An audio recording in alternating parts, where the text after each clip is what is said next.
네, 저는 탈무드를 통해서 인생이 나아지는 컨텐츠를 만들고 싶은 휴네스의 문화인류학자 이민영이고요. 제 옆에는 전문가 두 분이 나와 계십니다. 탈무드를 재미있게 설명하고 싶은 유대인 전문가 홍익희 교수님. 예, 안녕하세요. 네, 그리고 탈무드의 공부법인 하브루타 전문가이신 김정환 대표님. 네, 미스터 탈무드 김정환입니다. 예, 지난 시간에는 저희가 피르케이 아보트라는 탈무드 원전을 왜 보는가, 이 책이 어떤 책인가 이렇게 간략하게 소개를 해드렸다면 오늘부터는 한 권당 질문을 하나씩 뽑아가지고 막 토론하면서 이 책이 우리한테 주는 의미는 무엇이고 어떻게 해석해야 되는가 재미있게 하브루타식으로 네. 우리 하브루타 전문가님의 지도를 받아서 얘기를 해볼까 합니다. 그래서 제가 한번 여쭤봤어요. 이 책에서 핵심 질문이 뭐냐, 핵심 주제가 뭐냐 그랬더니 대표님께서 말씀해 주셨죠. 네. 세상에는 목적이 있느냐. 네. 야, 이런 질문을 토론할 수 있다니 되게 재미있는데 사실 저는 세상에는 목적이 없다고 생각하거든요. 전 무신론자니까. 근데 두 분은 어떻게 생각하세요, 교수님? 저는 목적이 있다고 생각해요. 저는 사실은 냉담 중이지만 가톨릭인데 세상의 목적은 하느님이 설계하시고 창조한 목적에 따라서 발전하는 거죠. 이게 만약 무신론자라면 그거를 대치시켜도 돼요. 그러니까 세상의 섭리나 어떤 그 양심에 의거해서 살아가는 것, 이런 식으로 대치시켜도 된다고 생각합니다. 그런데 그 목적이 한 번이라도 이루어졌는지 모르겠네요. 어쨌든 어떤 식으로든 그러니까 인간이 그런 방향으로 가는 것은 저도 동의하지만 그게 결코 이룰 수 있는 목적은 아니다, 목표는 아니다, 그런 생각이 드는 게, 그래서 이제 인간은 뭐랄까요, 악의 세력도 있고 그 선한 쪽으로 싸우는 세력도 있는데 이 세력들이 서로 힘의 균형에 따라서 무너지면 이쪽으로 기울고 어쩔 때는 저쪽으로 기울고 이런 세상의 역사가 흘러가잖아요. 그래서 어떤 분들은 이제 해겔 같은 경우는 철학자 해겔 자유가 이제 확대되는 방향으로 역사가 흘러가고 있다고 그런 역사관을 이야기하잖아요. 근데 그거는 흐름을 분석한 거지 목적에 대한 얘기는 그렇죠. 아니죠. 그러니까 해겔도 혹시 무신론자인가요? 유신론자라고 보시면 되고. 근데 그 성경에서 이야기하는 거, 그러니까 탈무드 마지막 글자가 뭐냐면 샬롬이에요. 샬롬. 평화. 그 모두가 부족함이, 아까 지난번에 말씀드렸듯이 샬롬이라는 것은 풍선을 불었을 때 터지기 일보 직전, 더 이상 불어도 안 들어가잖아요. 그러니까 너무나 꽉 차서 부족함이 없기 때문에 그 모두가 만족하는 그런 세상인 거죠. 아마 천국이라면 아마 그런 세상이 올 겁니다. 그러니까 가난한 자도 없고 아픈 자도 없고 이렇게 결핍이 없는 상태. 그런데 그런 샬롬의 상태를 이루기 위해서 우리는 많은 기술 발전이라든가 그런 것을 해왔다고 봐요. 그러니까 이제 이건 탈무드의 세상이 가야 될 방향인 거고, 그러니까 그게 정의를 바탕으로 여기에 이제 나중에 피르케이 아보트에 나오지만 정의란 진실이라는 이런 가치들이 같이, 이 평화 자체를 구현할 때 그런 가치들이 같이 있어줘야 되거든요. 받쳐줘야 되거든요. 그래서 누구나 이렇게 억압받지 않고 누구나 자기의 의사대로 다 이렇게 마음대로 할 수 있지만 그게 또 어떤 체계 안에서 서로 피해를 주지 않는 방향에서 이렇게 이루어지는 세상인데, 저는 개인적으로는 탈무드의 입장을 받아들여서 샬롬이 아마 최종 우리 세상 또는 공동체가 가야 될 방향이 아닌가, 그런 생각을 합니다. 근데 이 세상에는 목적이 있는가라는 질문 자체가 창조주나 신 이런 개념을 상정한 질문인 것 같아요. 네네, 그렇게 될 수도 있고, 그러니까 목적론적 세계관인데, 그쵸. 모든 것은 어떤 목적을 위해서 태어났는데, 아니 목적을 가지고 태어났고요. 목적을 어떤 큰 목적에 기여하기 위해서 태어났다고 보는 게 이제 유대인 관점이잖아요. 그래서 어떤 물건 또는 어떤 사물, 생물, 인간, 동물, 이 모든 것들이 그 목적에 다 부합하게 태어났다는 거죠. 생겨났다는 거죠. 그런데 이제 인간의 어떤 노력으로서 지금은 저게 무슨 물건인지 어디다 쓰는 물건인지 모르지만 그걸 탐구하다 보니까 거기에 기여하네, 이렇게 발견하는 게 과학적 발견이잖아요. 이제 그런 걸 통해서 우리는 조금씩 인간의 어떤 노력이나 이런 것들로 그런 것들이 전체 목적에 부합할 수 있도록 그런 것들을 퍼즐을 껴맞춰주는 작업을 인간이 하는 거 아닌가. 그게 신이 인간한테 맡긴 것 같고요. 물론 그런 개념이 아니라면 무신론자라 그러면 그런 어떤 보이지 않는 힘에 대해서 부인하기 때문에 어떤 그냥 방사상으로 그냥 너 추구하는 목적 따로 나 추구하는 목적 따로 그래서 서로 뭐 피해 입히지 않으면 싸울 일도 없고 뭐 이렇게 생각할 수도 있는데 이제 그 시원이 있다면 끝도 있잖아요. 그게 처음이 있다고 생각하는 사람도 끝도 있다고 보기 때문에 그런 부분을 유대교는 받아들이기 때문에 목적론적 세계관을 가지고 있는 것 같고 우리는 그런 신앙을 받아들이지 않는다면 진짜 막 어떤 질서라든가 어떤 목적이 없기 때문에 그냥 자기 마음대로 살 수도 있는 자기가 원하는 대로 살 수 있는 그런 개연성이 굉장히 높죠. 저는 찰스 다윈의 후예로서 예, 찰스 다윈이 말한 진화론은 그때까지 서양에서 갖고 오던 신이 세상을 창조하셨고 모든 거에 목적이 있고 이게 전면으로 우리는 어쩌다가 보니까 이렇게 진화하는 거고 진화의 끝에는 목적이 없고 방향도 없다. 그냥 그때그때 적응하면서 적자생존하면서 흘러갈 뿐이다라고 생각했고 제가 아는 모든 지식과 추론과 머리를 썼을 때 그게 맞는 것 같아서 이제 저는 그렇게 살지만 사람들끼리 사이에서 추구해야 될 윤리는 있고 뭐 지켜가야 할 뭐 세상 뭐 이런 거는 있다 이 정도로 생각하고 있습니다. 예. 그 철학을 연구하다 보면 저는 뭐 철학을 많이 연구한 건 아니지만 많이 공부한 건 아니지만 어떤 변하는 세상에서 변하지 않는 게 뭘까 늘 그걸 추구하잖아요. 그래서 그 변하지 않는 것을 끊임없이 추구하다 보니까 이데아 사상도 나오고 또 뭐랄까요 보이지 않는 신에 대한 개념도 물론 철학이 신을 그런 것도 있어요. 제가 마르땡이라는 그런 철학자들은 이 유신론적 철학자들이 있거든요. 네네. 그러면 이제 인간의 어떤 노력으로 닿을 수 있는 한계가 있고 그걸 초월하기 위해서는 신적인 신의 도움을 받지 않고서는 그러니까 순간의 번뜩임 이런 것을 신의 어떤 계시 같은 걸 받지 않고서 이걸 뛰어넘을 수 없다. 그래서 이런 철학도 이런 신학의 신여라고 하잖아요. 네. 그런 식으로 이제 해석하는 사람들인데 그러니까 무신론이냐 유신론에 따라서 좀 극명히 좀 갈리는 부분이 있다고 봅니다. 근데 우리는 어쨌든 이 유대교의 경전 중에 하나인 피르케이 아보트를 공부를 하니까 여기서는 이 질문에 대해서 뭐 답을 얻을 수 있는 게 있나요?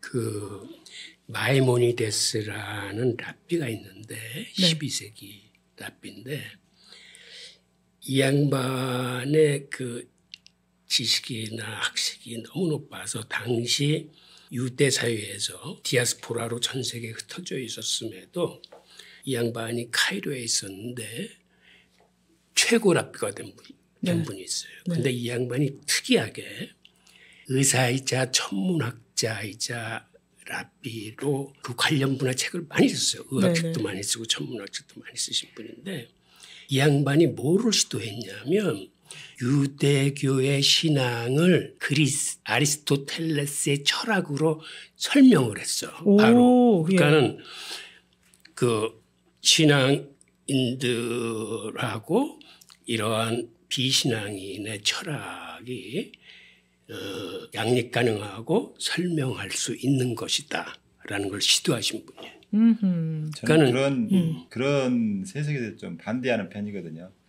왜 그러냐면 차원이 다른데 그러니까 인간과 사람은 완전히 다르잖아요. 근데 그러니까 높은 차원의 것을 낮은 차원의 것으로 푸는 것은 오히려 높은 차원을 낮은 차원에 다운그레이드 시키는 느낌. 그래서 차라리 저는 그런 거는 그런 노력을 안 했으면 좋겠다. 사실 마이모니데스는 천재적인 학자고요. 너무 의사이기도 하지만 그래서 그 613개의 계명을 막 다 일일이 다 찾아갖고 정리한 사람이다 하고 뭐 믿음의 13가지 원리 같은 거 이런 것도 정리한 사람이다 하고 유대인들한테는 엄청난 사람이고 실제로 제가 그 예시바에서 배웠을 때 그 람밤 그러니까 마이모니데스를 뭐라 그러냐면 이제 그 사람이 미시네 토라라는 책을 썼어요. 그러니까 이분의 그 책을 쓴 의도는 뭐냐면 탈무드가 굉장히 토론이 많습니다. 복잡하고. 근데 이 사람이 싹 정리해버렸어. 책으로 몇 권 쭉, 한 40권인가? 쭉 정리해가지고 이것만 읽으면 탈무드 안 읽어도 돼. 뭐 이런 식으로. 네, 그 정도로 자기가 다 정리해버렸어. 그러니까 천재죠. 이런 사람 없어요.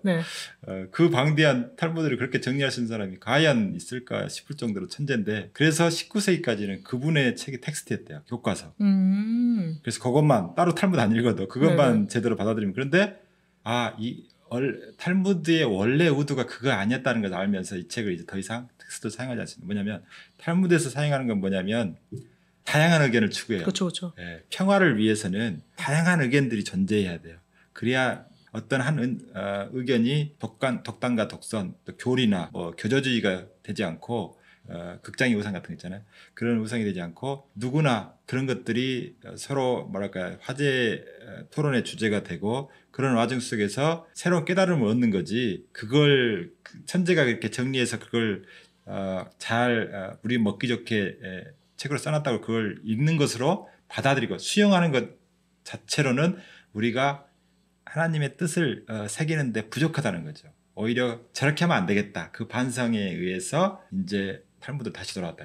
근데 탈무드의 원래 정신이 막 계속 토론하고 탐구하고 뭐 그런 걸 그 사람이 너무 잘 알았을 텐데 왜 그런 독재주의적인 그러니까 이제 당시에는 그런 이산의 세월을 살았기 때문에 디아스포라 막 다 흩어져서 하니까 살았기 때문에 그런 토론이나 이런 게 좀 그 뭐랄까 공부하기 어려워서 일단은 그 인쇄술이 덜 발달됐기 때문에 그 일일이 다 필사를 해야 되고 탈무드 잘 없고 그런데 그런 내용들을 또 토론하는 것 자체도 어렵고 그런 현실적인 어려움 때문에 그런 거 복잡한 거 하지 말고 심플하게 내가 정리할 테니까 그것만 딱 읽고 그러면 탈무드 다 읽은 거나 진배 없다 그런 식으로 이제 이야기를 했는데 그것도 굉장히 좋은 책이래요. 좋은 책이지만 발전성이 이제 그분의 이제 의견에 대해서 이제 반론을 제기하면서 책이 막 늘어나요 주석사가.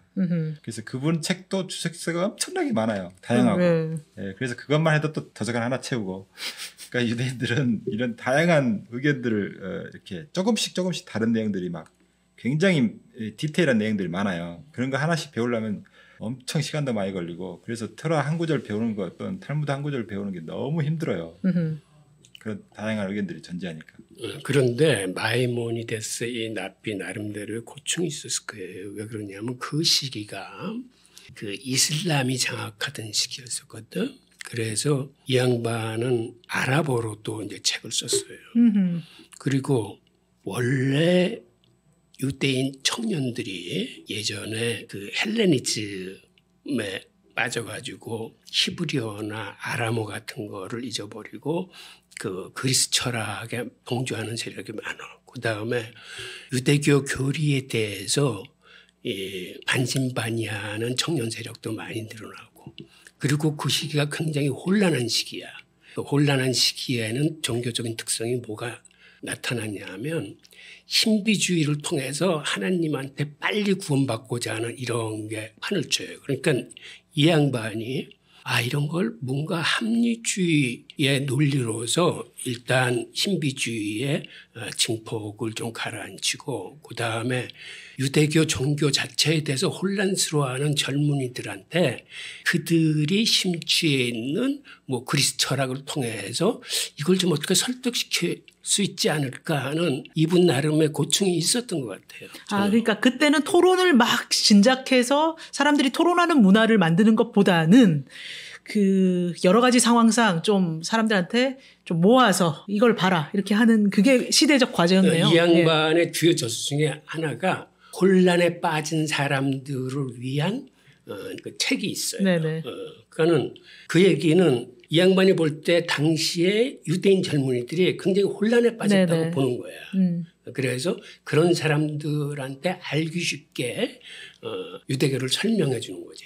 그럴 때는 토론을 부추기면 안 되고 좀 알기 쉽게 설명해 주는 게 필요했다. 그러면 저희가 아까 김 대표님이 뽑아주신 세상에는 목적이 있는가라는 질문을 갖고 이제 책 속으로 들어가 보죠.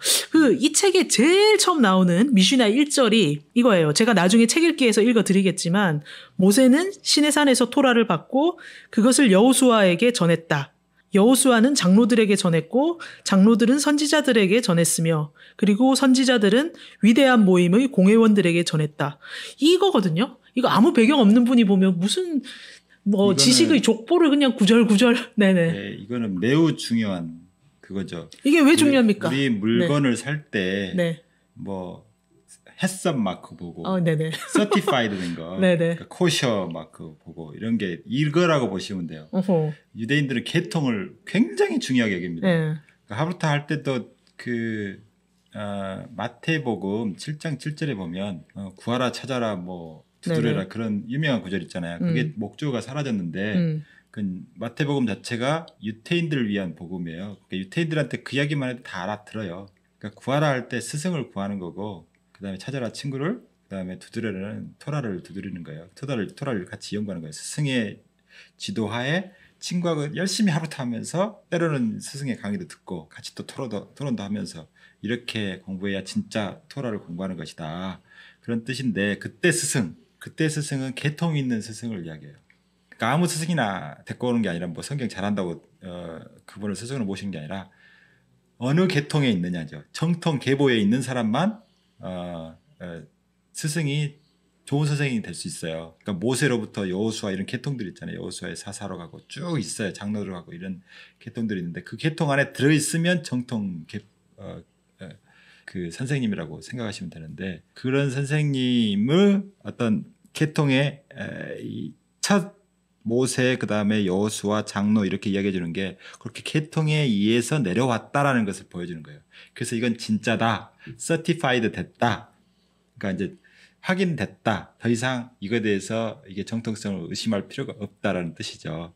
여기서 보면 이제 모세는 다 아시겠지만 그 이후로 이제 그 모세 위에 선생님은 하나님이잖아요. 네. 결국 계통 있는 선생님을 만나면 곧 모세를 통해서 하나님과 직접 이렇게 배웠던 거 이런 것들을 뭐 좀 간접적으로 좀 시대가 떨어져서 간접적으로 배우는 거지만 그래도 그 원형을 그대로 보존하면서 배우는 거예요.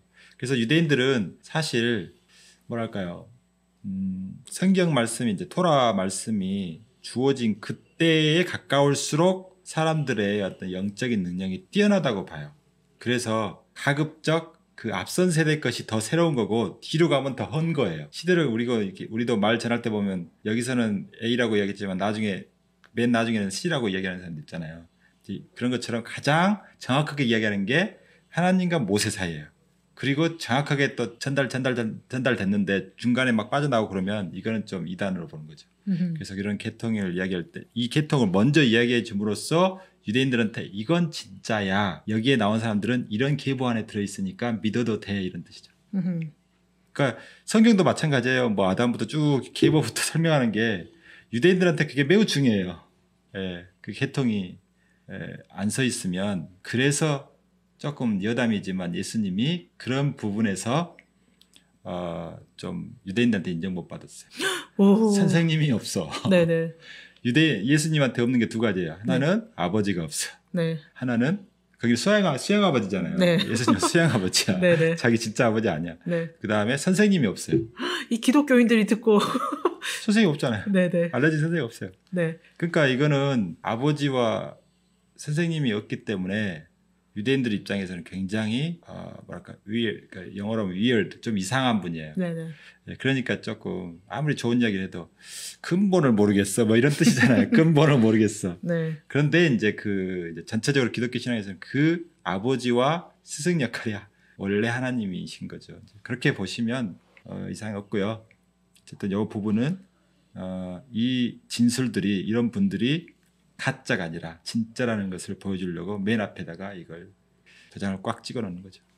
이 미시나는 제가 읽어드린 미시나는 그 1000몇백 년 전에 쓰여진 탈무드 안에 있는 내용이고요. 여기에 이제 이 책이 저희가 보고 있는 저자 랍비가 이렇게 해석을 했어요. 그들은 세 가지 말씀을 전했다. 1. 심판할 때에 신중하라. 2. 많은 제자들을 길러라. 3. 토라의 주변에 울타리를 만들어라.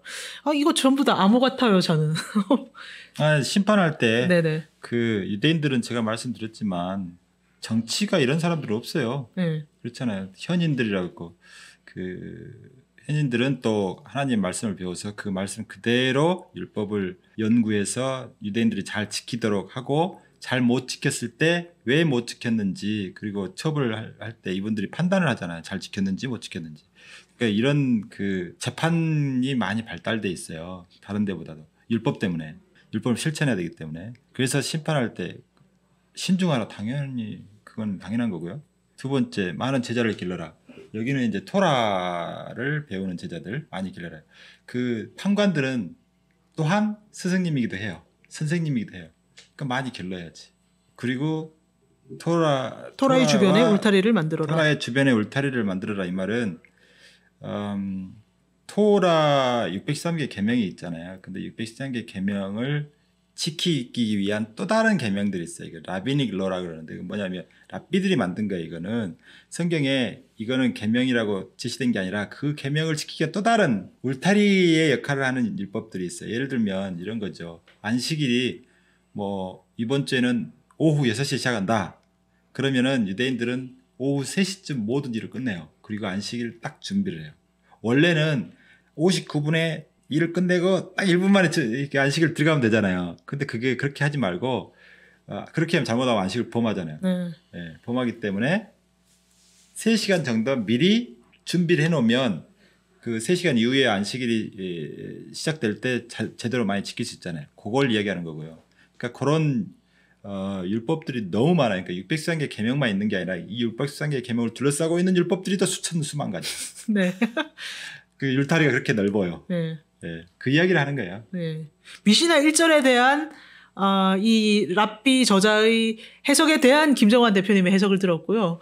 교수님은 어떤 해석이나 토론이 있으세요? 아니 저는 뭐 특별한 얘기는 없는데 네. 이 토라의 주변에 울타리를 만들어라 하는 건 우리 김 대표님도 말씀했지만 예를 들어서 이런 거야. 안식일 날에는 연필을 손에 쥐지 않아. 네. 그 다음에 도구를 손에 쥐지 않아. 그러니까 원래는 일을 하지 않는 게 안식일의 뜻인데 그렇죠.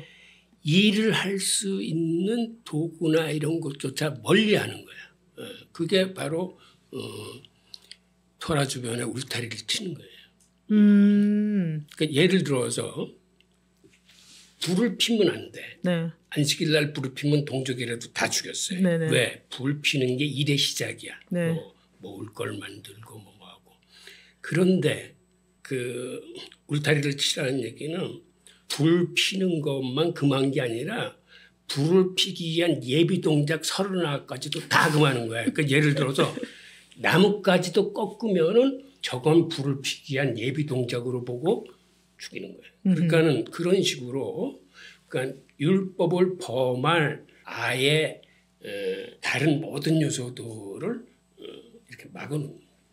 그러니까 그런 것도 예수님도 그런 말씀이 가끔 있어요. 그러니까 이거는 그분도 유대인이다 보니까 뭐 예를 들면 여자를 보고 그런 생각만 해도 그쵸? 여자를 보고 그냥 음욕을 품기만 해도 너 죄 지는 거라 그러는데 이게 울타리 치는 율법이에요. 원래는 네네. 사실적으로 범해야 돼. 근데 범하기 직전에 그런 걸 품는 것 자체도 하지 말라는 거죠. 예, 원래는 계명에서는 그 부적절한 관계 하지 마라가 원래 그거지만 그거 하기 전에 여자를 그렇게 뭐 읽은 것도 있고 또 뭐 라가라 하는 자마다 막 그런 말이 있어요. 라가라 하는 게 바보잖아요. 막 이게 험담할 때 그냥 쉽게 하는 말이거든요. 뭐 이렇게 우리 친구들 만나면 이 새끼야 저 새끼야 막 이렇게 욕하듯이 이렇게 친근하지만 역으로 친근함을 표시하는 경우 있잖아요. 그것도 하지 말라는 거야. 예.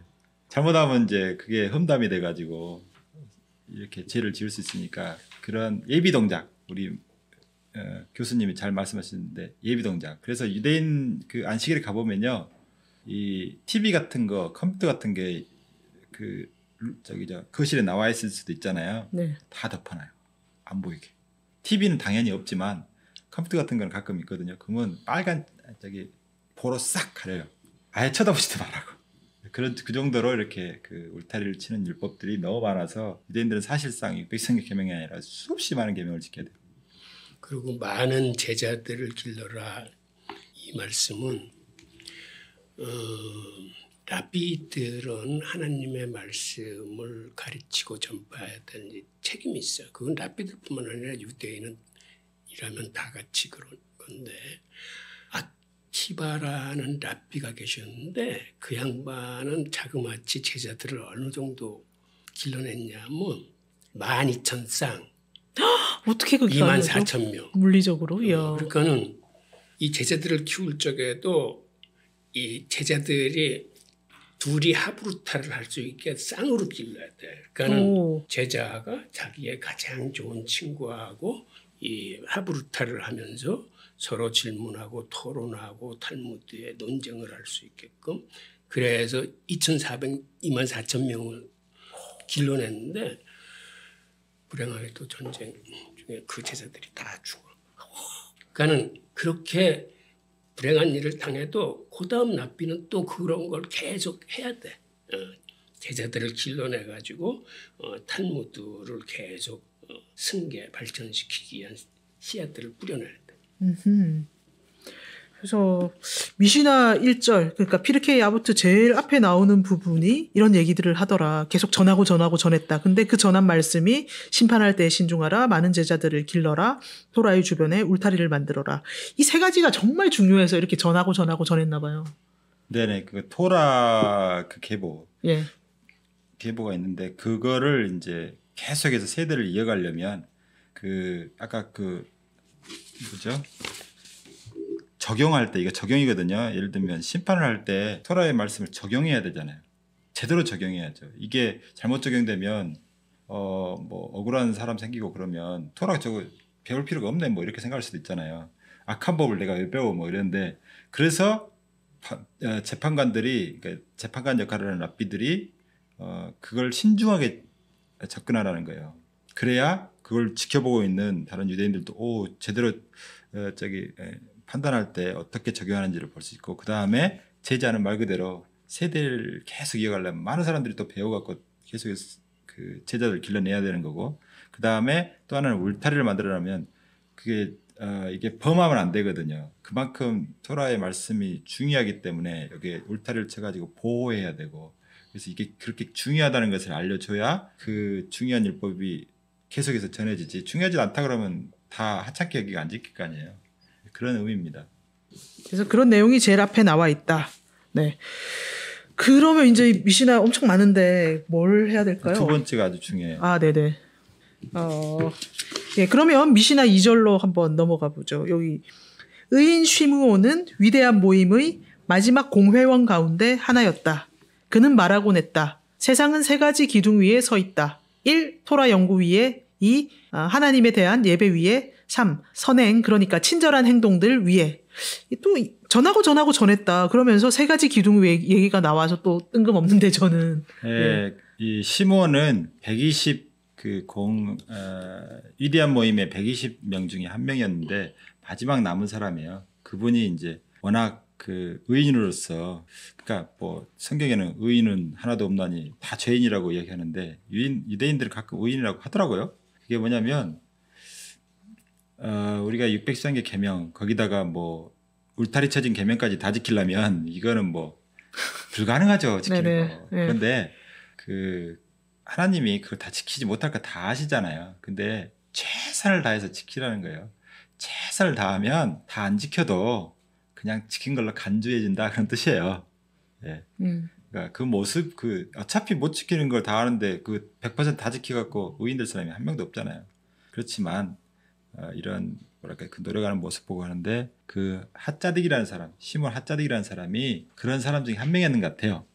100% 규명을 다 지켰다기보다는 진짜 최선을 다해서 지키려고 했죠. 근데 그 사람이 이렇게 얘기한 거예요. 그래서 그분은 이제 토라를 지키려고 애쓰다 보니 세상에는 이게 세 가지 목적이 있더라. 그거예요. 하나는 토라, 두 번째는 예배, 세 번째는 선행입니다. 근데 토라는 이거예요.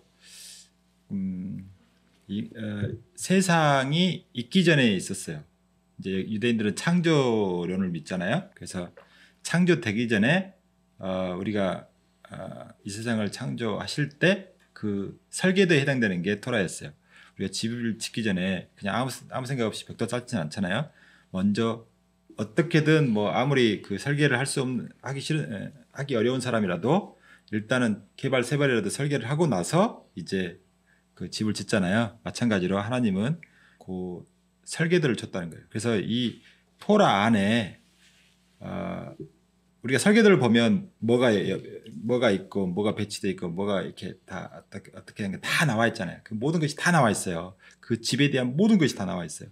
그러니까 토라를 보면 우리가 어떻게 세상을 살면 편리하고 어떻게 살면 잘 살 것인가 다 나와 있다는 거죠. 그래서 모든 질문에 대한 답은 토라에 있다. 그래서 매우 중요한 거고요. 그 다음에 예배, 이거는 뭐냐면 토라에서 이 세 개는 사실 나머지 두 개는 이제 토라 안에 다 들어있는데 토라를 따로 뽑아냈어요. 근데 토라에 뽑아낸 것이 가장 중요한 게 이게 두 가지인데 이건 뭐냐면 뭐 이건 예수님도 이야기한 거예요. 뭐 하나님 사랑과 이웃 사랑 뭐 이거라고 보시면 되는데 그래서 이제 예배는 아보다라는 단어를 쓰는데 이 단어는 일이란 뜻도 있어요. 근데 히브리어의 이 특징이 뭐냐면 뜻이 서로 두 개, 뭐 여러 개 있는 한 단어에 여러 개 뜻이 있잖아요. 그럼 이 단어들 이 뜻 사이에는 또 관계가 있어요. 그래서 예배하고 일하고 뭔 관계가 있느냐?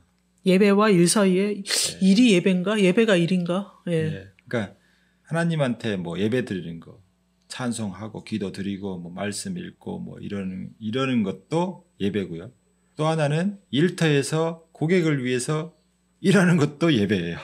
근데 안식일에는 예배는 해도 되지만 일은 하면 안 되잖아요. 예, 그렇죠. 근데 그 보세요. 6일간 하나님의 6일간은 개인 자기 뭐 생계를 위해서 일을 하잖아요. 나머지 하루는 뭐랄까 하나님을 위한 날이잖아요. 안식일이니까. 근데 그 날이 서로 분리돼 있지 않다는 거예요. 그러니까 생계를 위한 일이어도 마지막 안식일 날 하나님의 예배드리면 나머지 6일도 예배드린 걸로 간주해줄게.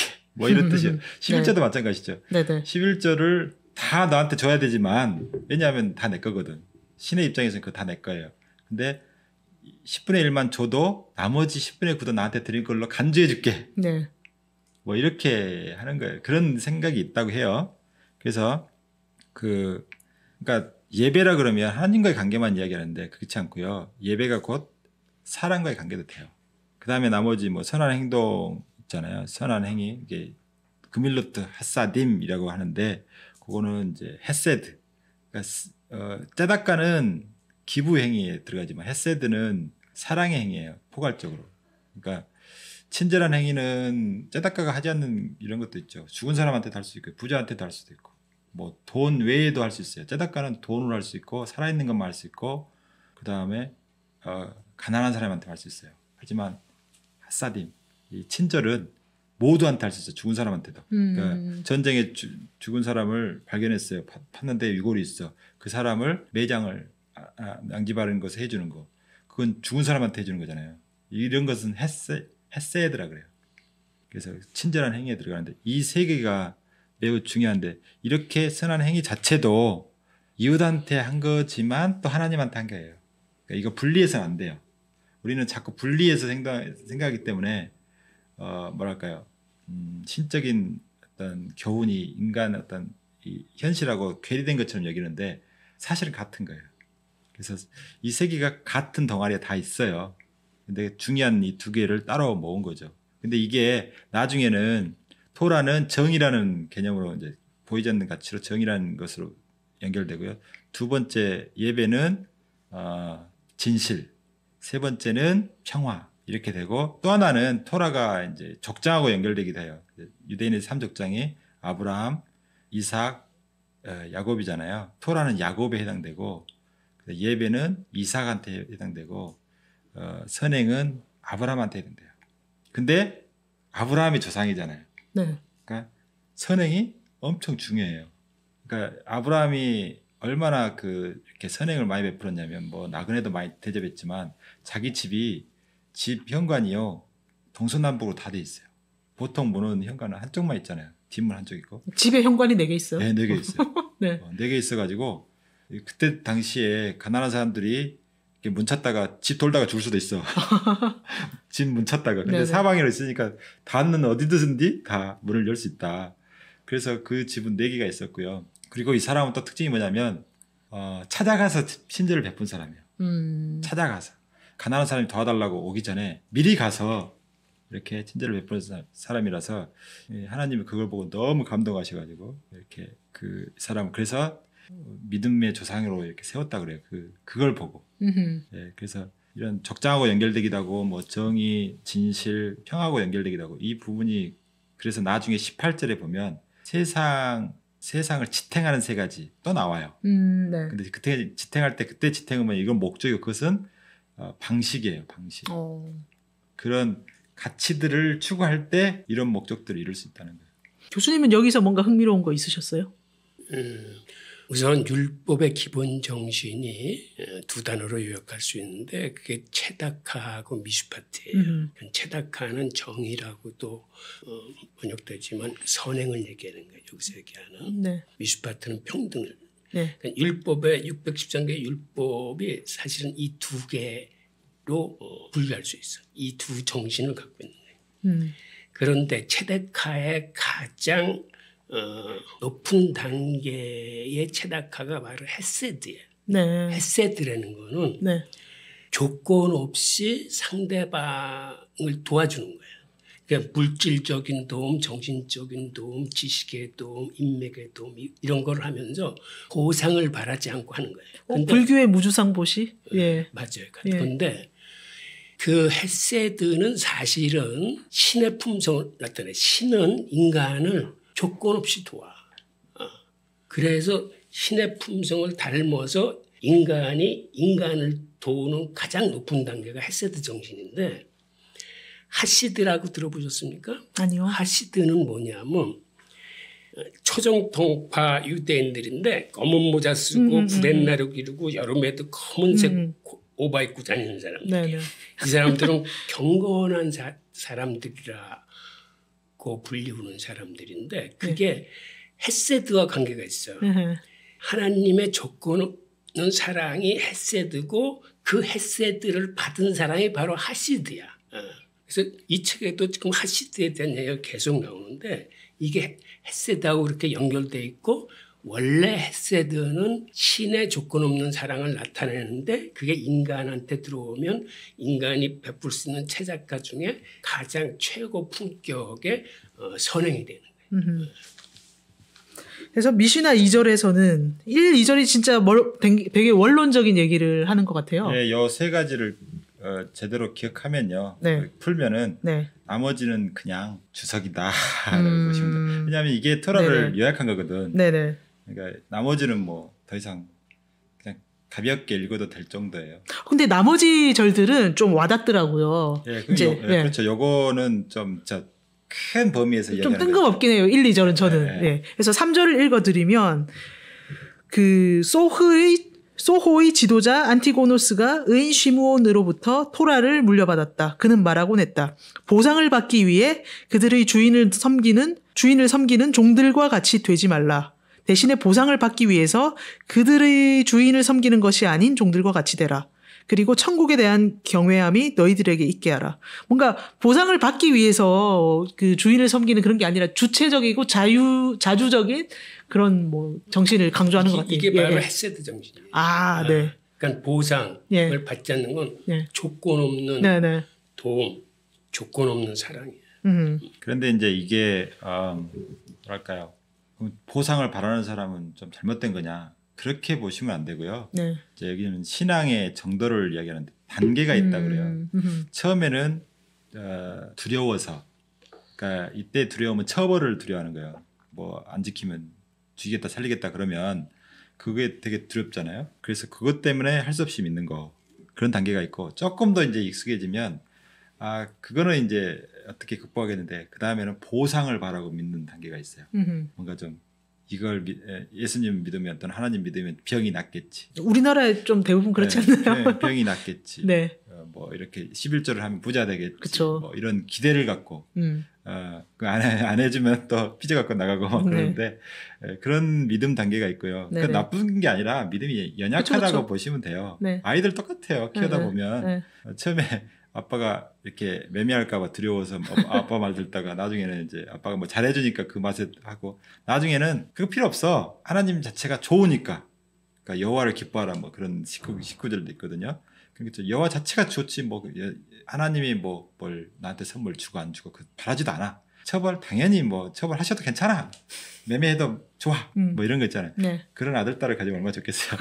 그 다음에 그것보다 더 차원 높은 게 경외의 하나님이에요. 그러니까 뭐냐면 아브라함이 엄청나게 그 하나님을 잘 섬겼거든요. 그래서 하나님이 10가지 시험을 합니다. 첫 번째 시험이 내가 지시하는 땅으로 가라.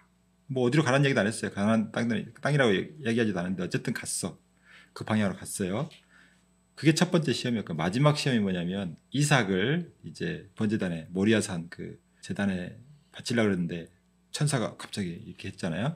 그때 잡으려고 그랬거든 진짜로. 그때 성경에 이렇게 쓰여 있어요. 이제 네가 나를 사랑하는 줄 알겠노라 라고 쓴 게 아니라 네가 이제 나를 경외하는 줄 알겠노라.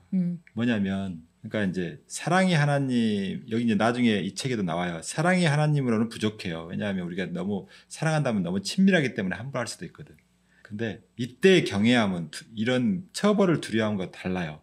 처벌을 두려워하는 게 아니라 이런 두려움이 아니라 우와 우주가 막 150만 광년, 뭐 150억 광년이 너무 넓어가지고 막 장엄한 거 있잖아요. 우와 이런 거 어썸이라고 그러죠. 네네. 이럴 때 두려움이에요. 그래서 그런 하나님을 이제 우리가 받아들일 때 가장 높은 단계에 그 하나님을 모시는 거죠. 그리고 그게 지혜의 근본이라고 합니다. 여기서 무슨 뭐 다른 생각이나 해석이 있으신가요? 특별한 거 없어요. 네. 제가 그냥 책 읽었을 때보다 이렇게 해석 들으니까 훨씬 쏙쏙 와닿아요, 저는. 그렇죠. 네. 네, 그럼 미시나 4절 읽어보겠습니다. 쯔레이다의 지도자 요세이 벤 요에제르와 예루살렘의 지도자 요세이 벤 요하나는 그들로부터 토라를 이어받았다.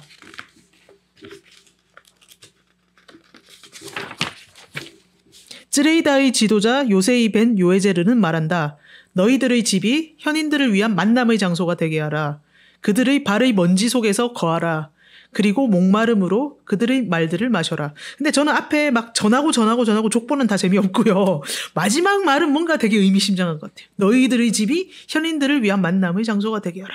아, 나의 집을 살롱식으로 맛있는 걸 쫙 해놓고 똑똑한 분들을 모셔갖고 이야기를 하면서 좀. 네, 이거는 당연히 그 똑똑한 사람들 그리고 이렇게 본받을 만한 사람들. 그러니까 이때 현인은 네. 토라 학자들을 이야기해요. 네네. 토라 학자들인데 그냥 뭐 헐렁껄렁한 그런 학자들이 아니라 네. 정말 삶에서 이렇게 실현도 율법도 잘 지키는 그런 진짜 본받을 만한 현인들인데 그런 사람들이 모이는 집 그러니까 뭐 학구열이 대단한 것이죠.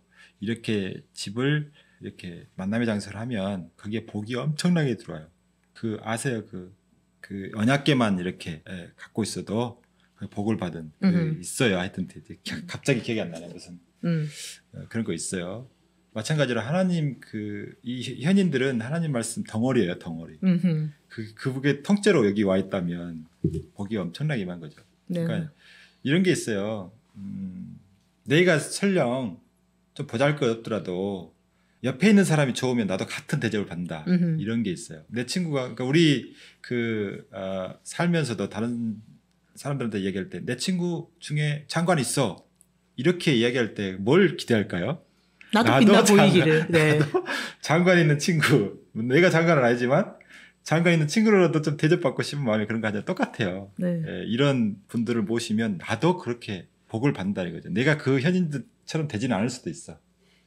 그리고 또 하나의 의미는 현인들을 모실 수 없는 형편도 있잖아요. 뭐 좀 누추해가지고 할 수 있는 사람들은 이제 현인 있는 많이 모이는 집으로 가면 되고요. 도서관 같은데. 또는 집을 저런 책들 있잖아요. 네. 서가를 꾸며가지고 그렇게 도서관처럼 꾸미는 것도 그 방법 중에 하나예요. 저 책 한 권 한 권이 전부 현인들이 쓴 거잖아요. 네, 그러니까 현인들의 그 책이 서가에 쫙 있으면 현인들이 파묻혀 사는 거죠. 이런 분위기를 만들어야 복이 된다. 그런 뜻입니다. 유대인 속담에 학자가 초대받지 못한 식탁은 복받지 못한다라는 게 있는데 우선 유대인들의 어떤 배움에 대한 갈증은 이건 아주 신앙적이에요. 그 신앙적이 된 거는 예루살렘에 하나님의 집인 성전이 파괴되고 이 사람들이 바빌론으로 포로로 잡혀갔을 때 그때 유대교가 재정립됩니다. 내가 이야기했던 내용인데 예전에는 하나님의 집인 성전에 찾아가서 예배 드림으로써 자기의 죄의 사함을 받고 하나님의 관계를 개선했었는데 이제 성전이 없어졌으니까 그들이 하나님하고 교제해서 다시 새로운 관계, 하나님하고의 관계를 이어갈 끈이 끊어져 버린 거예요. 그때 하나님이 새로운 메시지를 주셔요. 그러니까는 성전에 바치는 1000가지 제물보다 1시간의 배움을 더 즐거워하신다라는 얘기는 배움을 통해서 하나님의 섭리를 이해하면 그만큼 하나님한테 가까이 간다는 거거든. 그러니까 학자라는 사람은 하나님한테 가장 가까이 가서 하나님의 말을 가장 진실되게 전할 수 있는 사람을 얘기하는 거예요. 그러니까 유대인 사회에서 학자는 그런 의미에서 공동체의 어른이야. 그런 어른을 집안에 모시거나 같이 자리를 함으로써 하나님의 말씀을 더 자세히 듣는 게 나의 신심을 키울 뿐만 아니라 내가 하나님한테 더 가까이 가는 길이니까 지금 여기서 얘기한 것들이 다 거기에 해당되는 장소야. 현인을 만남의 장소가 되게 하라. 그들의 발의 먼지 속에 거하라. 그리고 목마름으로 그들의 말들을 마셔라 하는 거는 배움의 가치, 그리고 그 배움을 전달해 줄 수 있는 학자의 그 귀함을 선포하는 거죠. 네, 잘 대접하라는 뜻이기도 하고요. 그리고 그 말씀을 잘 받아서 새기라는 것도 되고, 그래서 유대인들은 이제 그 랍비가 되는 걸 매우 영광스럽게 생각하고, 그 랍비한테 장가, 시집, 뭐 이런 사돈관계 맺는 걸 너무나 영광으로 생각하죠. 그리고 심지어 내가 하숙을 하고 있다 그러면 옛날 같으면 이제 그 예시바 학생, 토라 탈무드를 열심히 배우는 학생을 자기 집에 들이는 것조차도 영광스럽게 생각해요. 그런 것처럼 이 학자들에 대한 대우가 가장 좋은 나라가 아마 이스라엘이 아닐까 생각해요. 특히 이제 토라 학자들 같은 경우는 영적인 어떤 지도자 역할을 하니까 매우 중요한 사회에서 역할을 담당하죠. 저는 이 팟캐스트 하면서 그 유대교에서는 배움이 정말 중요하다라는 말씀을 계속 많이 들었는데 이게 탈무드에도 이렇게 딱 적혀 있으니까 네. 아 이렇게 문화가 계속 이어질 수밖에 없구나 하는 생각이 인제야 들고요. 기독교랑 가톨릭교에서 보는 지금 신약 성경이랑 구약 성경에도 이렇게 열심히 공부를 해야 되고 학자들을 모셔야 된다 이런 얘기들이 있나요? 저 못 본 것 같아서요. 기독교는 뭐 보통 목사님들 다 박사학위가 많으셔갖고 네. 많이 공부하시죠. 그거는 현상인데 그 경전 안에 구약 성경, 신약 성경 안에 뭐 이런 거 못 본 것 같은데 저는. 신약 성경에 현인들을 대접하라. 없죠. 믿음의 사람들을 대접하라는 말이 있어요. 그러니까 믿음을 되게 강조하는데 공부는 강조 안 하는 것 같아서. 그거는 강조할 필요가 없습니다. 그러니까 예. 그 신약 성경에서 왜 율법을 이야기하지 않느냐. 구약에서 이미 이야기하고 왜 또 이야기해요. 그 성경의 특징이 뭐냐면요. 네네. 반복하지 않는다는 거야. 진짜 중요한 것만 반복해요. 그게 뭐냐면 그 성경에서 정말 길게 반복하고 있는 구절이 하나 있어요. 어허. 그 이삭이 자기 와이프 네. 리브가를 찾았을 때 엘리에셀, 아브라함의 종 엘리에셀이 그 리브가를 찾을 때 그때 그 한 페이지 되는 분량이 똑같이 반복돼요. 네. 놀랍도록. 네. 성경은 원래 그런 책 아니에요. 네. 정말 대충 건너뛰고요. 중요한 네. 것만 딱딱딱 적어놓지 반복이라는 게 있을 수 없어요. 근데 네. 그 부분만 굉장히 길게 반복합니다. 어허. 왜? 중요하니까. 그리고 그 말이 뭐 말인지 아세요? 여자가 잘 들어야 돼. 좋은 여자하고 결혼해야 돼. 뭐 그런 거야. 그만큼 여자가 어떤 결혼할 남자가 어떤 여자를 만나는 건 그 인생이 바뀌는 일이거든요. 그래서 정말 신중하게 선택해야 되고, 그래서 그 부분이 매우 중요하기 때문에 여자의 그 결혼할 여자의 성품이 친절함, 이걸 성품 가장 최고로 꼽아요. 그래서 그 부분이 굉장히 길게 반복되고 있습니다. 근데 그 외에는요 반복하는 거 한 구절도 없어요. 조금 잠깐 반복하는 구절이 있지만 대부분은 다 그렇게 장황하게 길게 똑같이 반복하는 게 거의 없습니다. 저는 피르케이 아보트 챕터 1의 4절에서 미시나 4절에서 이렇게 공부를 막 강조하고 현인들을 섬기고 막 계속 만나라 이런 얘기를 하는 게 참 이 종교가 배움의 종교구나 잘 설명해 주는 것 같아서 4절 참 달콤하게 읽었고요. 그 5절은 이제 좀 또 여자 얘기가 나오네요. 네, 예루살렘의 지도자 요세이 벤 요하나는 말한다. 너희들의 집을 활짝 열어두어라. 가난한 자들을 너희 집안의 식구같이 대접하라. 이까지 참 좋아요. 예, 가난한 자들한테 참 잘 대접하라. 너무 좋은데 그 다음이 좀 제 입장에선 이상해요. 그러나 내 아내와 과도하게 대화하지 말라. 그들은 심지어 그 사람 자신의 아내에 대해서도 이렇게 할 것을 말했다. 결과적으로 현인들은 말한다. 아내와 과도하게 대화하는 사람은 그 자신에게 악을 유발시키고 토라 연구를 게을리하고 결국 개흰놈을 상속받게 네, 될 이거는 것이다. 관점 때문에 그래요. 네. 뭐 이야기하지 말란 뜻이 아니고 네. 토라 연구라는 관점에 이런 관점에서 보면 수다 떨지 말고 토라 연구 더 열심히 해 이건가요? 뭐랄까 허튼 시간을 허투루 쓰지 말라는 뜻이고요. 그게 와이프라도 마찬가지라고. 아니, 아내와 공감하고 대화하며 토라 연구도 하고 이렇게 토론하면서 지금이야 그렇지만 옛날에는 네네. 뭐 아내는 굳이 토라나 탈무드를 배울 필요가 없어요.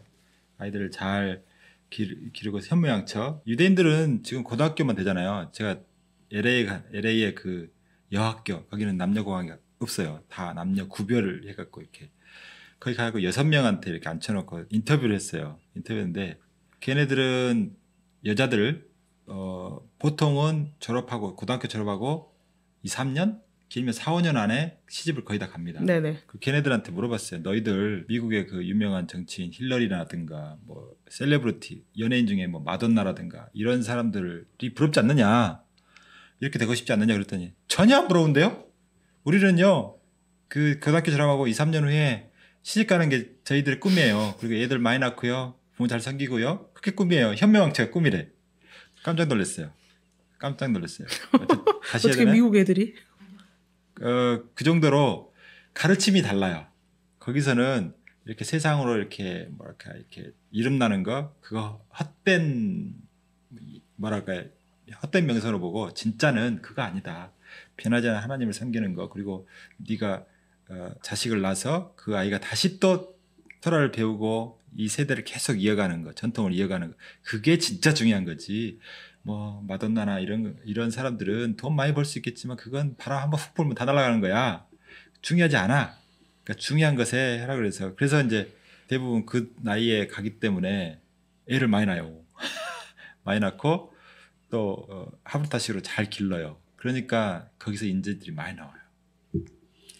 이건 사실은 당시에 이제 시대상을 반영한 건데, 우선 율법의 그 체다카 정신은 공동체의 약자를 돌보는 거예요. 그러니까는 언제나 가난한 사람들한테 문을 열고 개방하고 그 사람들을 대접해서 돌봐줘야 되는 거예요. 그러니까 그 율법 정신에 철저하게 하기 위해서는 그 사람들을 대함에 소홀함이 없도록 자기 아내와 너무 많은 시간을 뺏기지 말라라는 의미도 있고, 또 하나는 당시의 여성은 우리 현대에서 생각하는 이런 아내상이라기보다도 여자들은 사실은 성인으로 치지를 않았어. 그러니까 인권 자체가 없었죠. 성인 그 회의에 참가할 수도 없을 뿐더러 우선 공부를 시키지 않았어요. 그러니까 회당에서 가르칠 때도 남자를 위주로 가르치고 여자는 집에서 어머니로부터 공부를 배워. 그 다음에 예배 볼 때도 같이 앉자, 여자는. 그리고 여자는 집안 사업에 붙여주질 않아. 그리고 그러니까 안 된 얘기지만 당시에 여자는 일종의 상품이야. 그랬죠. 예, 예. 그래서 그러한 시대상이 반영돼 있는 거예요. 네네. 그는 그런 의미에서 약자를 돌봄에 있어서 자기 개인적인 그 일에 시간을 그렇게 뺏기지 말라라는 의미로 아마 이해를 해야 될 거예요.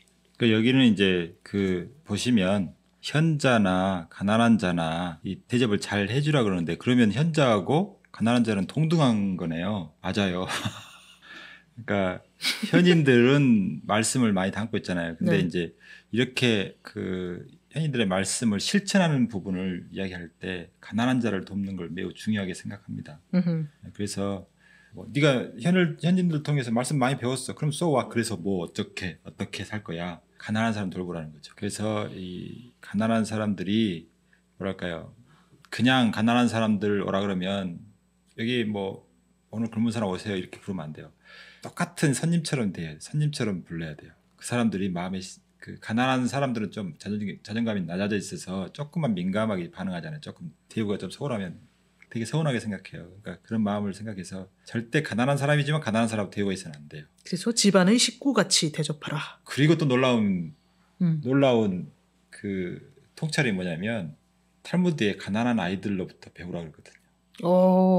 예. 가난한 사람으로부터 우리 안에 어떤 그 결핍이 있을 때 그 새로운 배움이 시작되거든요. 가난한 아이들한테 왜 배우냐면 가난한 아이들은 뭐 장난감이 없기 때문에 부모가 못 사주잖아요. 그러니까 아이들은 창의적으로 놀아요. 대나무에 꺾어서 팔랑개비 만들고 뭐 물총 만들고 뭐 그 물건은 사면 되지만 없는 아이들은 그렇게 살 돈이 없으니까 다 창의적으로 고무신을 꺾어서라도 차 이렇게 밀고 다니듯이 이렇게 노는 것이 있기 때문에 결국은 현인들이나 가난한 사람이나 토라가 이렇게 추구하는 그런 인간상들이에요. 그런 사람들한테도 충분히 배울 수 있어요. 하나님의 그런 말씀을 꼭 현인들한테만 배우는 게 아니라 가난한 사람한테도 배울 수 있어요. 그리고 실천도 가능해요.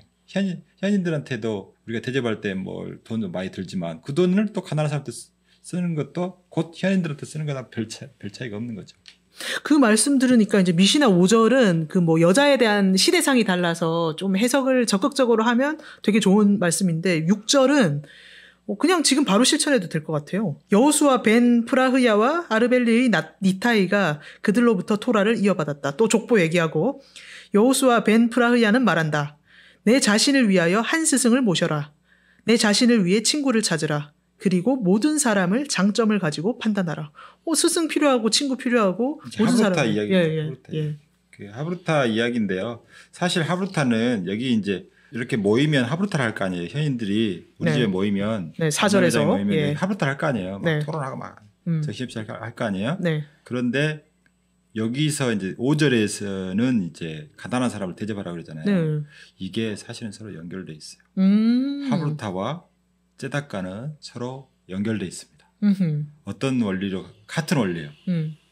어떤 원리냐면 이제 그 잠언 11장 24, 25절 말씀에 가도히 아껴도 가난하게 되고 풍부히 베풀어도 풍요롭고 부유하게 된다 그런 말이 있어요. 그 뭐냐면 이 절에 대한 랍비들의 주석이 있어요. 그 주석에 보면 하브루타를 얘기합니다. 뭐냐면 이것은 ጼ다카하고 하브루타 원리와 같은 것을 말하는 것이다. 우리가 뭔가 기부할 때 보면 내 통장에 마이너스잖아요.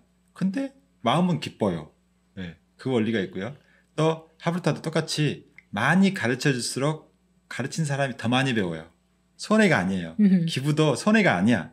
오히려 더 많이 얻으니까 기쁨이라는 보이지 않는 어떤 더 좋은 가치를 얻을 수 있잖아요. 돈 뭐 1,000원 주는 건 나한테는 아이스크림 하나 값밖에 안 되지만 그 돈을 줌으로써 나는 마음에 그보다 훨씬 더 큰 1,000원 이상, 10,000원 이상의 어떤 나의 자존감이 높아지는 그런 이득을 얻거든요. 마찬가지예요. 내가 친구한테 뭘 가르쳐주면 가르침받은 그 친구보다 내가 가르쳐준 내가 더 많이 배운단 말이죠. 예, 그 설명하는 과정 속에서 토론하는 과정 속에서 새로운 아이디어 막 나오고 뭐 이런 거. 그래서 요 두 개를 동시에 배치했잖아요. 그래서 그 다음에 하브루타예요. 예. 여기서 모든 사람을 장점을 가지고 판단하라. 이거를 사실은 우리도 배워야 되는 문장인데 유대인들은 어린 아이를 처음 유치원에 보낼 때 이걸 가르칩니다. 부모가 자녀한테. 모든 사람은 허물과 단점이 있단다. 네가 유치원 가서 친구를 사귈 때 허물과 단점을 보지 말고 그 친구가 가지고 있는 장점과 강점을 찾아라. 근데 장점과 강점은 눈에 잘 안 보여. 그래서 그걸 찾을 적에는 네가 친구보다 말을 많이 하지 말고 친구 얘기를 많이 들어야 돼. 라고 해서 경청을 가르칩니다. 너 왜 사람이 귀가 두 개고 입이 하는 줄 알아? 말하는 것보다 친구 얘기를 2배로 더 들어라 하면서 그 친구가 하는 말을 통해서 친구가 눈에 안 보이는 장점과 강점을 찾아내게 하는 거예요. 그러니까 어려서부터 사람을 보고 판단할 적에 그 사람이 갖고 있는 장점과 강점을 가지고 판단하기 때문에 우리가 흔히 우리는 허물과 단점이 사실은 먼저 보이고 내 단점을 극복하기 위해서 예를 들어서 공부를 할 적에 내가 음악을 못한다, 체육을 못한다 그러면 혹은 영어를 못한다 그러면 그거를 우리는 보강하려고 그래. 근데 유대인들은 사고방식이 틀려. 내가 못하는 거는 그냥 놔둬. 그런데 내가 잘하는 거, 나의 강점이나 장점을 최상으로 끌어올리는 거예요. 그래서 그 분야에서 유니크한 존재가 되는 거예요.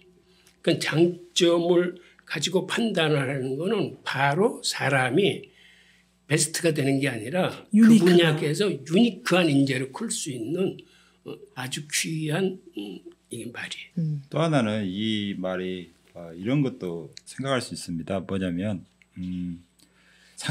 여기 이제 보면은 상대방의 장점을 가지고 그럼 나한테는 네. 나한테는 단점을 봐야 돼요. 왜냐하면 이게 크게 보면 이렇게 다른 사람과 관계도 이야기하지만 전체적으로 보면 이렇게 서로 마음을 합치는데 뭐랄까요 그 공동체가 평화를 이루는데 매우 중요한 요소입니다. 이게 상대방의 장점, 나의 단점 이렇게 봐야죠. 내가 장점 내 이야기하면 나는 진짜 교만한 사람 되고요. 상대방 단점 이야기하면 험담한 게 되잖아요.